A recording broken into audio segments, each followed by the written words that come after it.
The Tzu Chi Foundation was founded 50 years ago. We rejoice and celebrate this remarkable milestone with our new series this week, which will help everyone understand how it all started 50 years ago.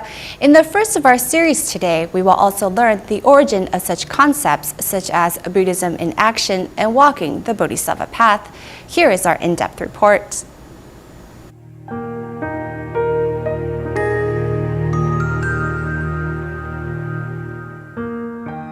他就是说，你我师徒因缘很特殊，时间很紧迫，要记得，既然有这样的因缘未来你一定要为佛教、为众生。 1963 marked the first ever foreign trade surplus in Taiwan's history, and aid from the U.S. ended in 1965, which meant Taiwan had become financially independent. As Taiwan's economy began to take off, everything changed rapidly. In 1962, the country had its first TV station. By 1965, the United States ended its aid program to Taiwan. In 1966, the country's main export shifted from agricultural goods to light industrial goods. Then, in 1968, the 9-year compulsory education system was implemented, and 1970 marked the beginning of a long-term trade surplus. As the country's industrial focus shifted, so did its social structure. As people's livelihood improved, they began to embrace Chinese culture to fulfill their spiritual needs. However, at the time, Buddhism that came from China had deviated into superstitious religious practice due to circumstances. In the past, when people talked about Buddhism, terms like bhikkhu and bhikkhuni didn't exist. People used monks and nuns, while Buddhism was associated with memorial service and religious ceremonies. At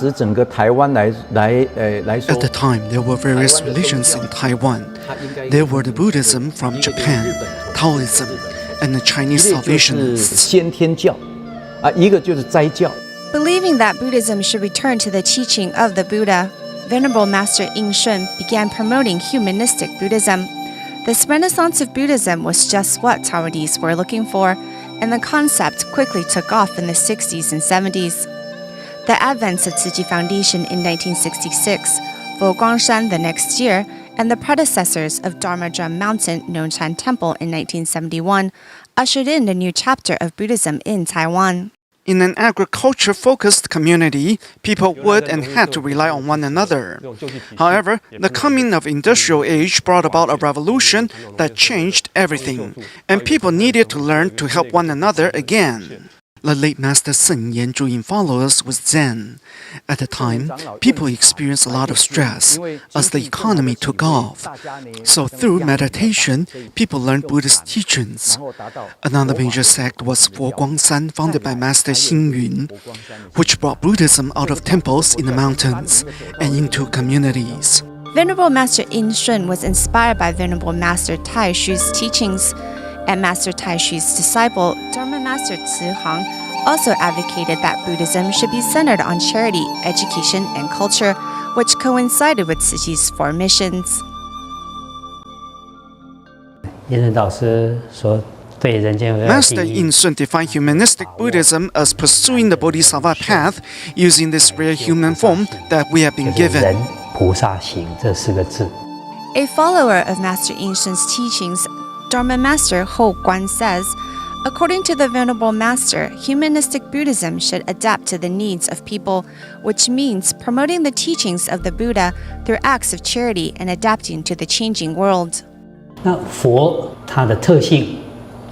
sets Buddhism apart from other religions is the emphasis placed on selflessness. And thus, humanistic Buddhism must be carried out without bias and selfish intents. As Master Zhen Yin took in her master's teachings, she also borrowed from the service-oriented practices of Western religions, which changed the face of Buddhism in Taiwan. Since other religions offered social services, so why can't Buddhism? I think that was a turning point. Before, Buddhism was about meditating in seclusion and religious ceremonies. Instead of having followers visit temples, now it has taken on a different form.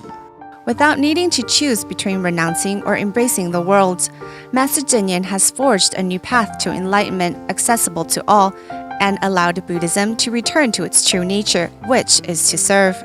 对人间佛教也是 One who has contributed greatly to the realization of humanistic Buddhism is none other than Tzu Chi's master Zhen Yan. She has exemplified the compassion of the Buddha through charity work and saw the fruits of her labor blossom all over the world. Tzu Chi followers have served the world selflessly for 50 years. In the future, the organization and its followers shall continue their work for Buddhism and all living beings.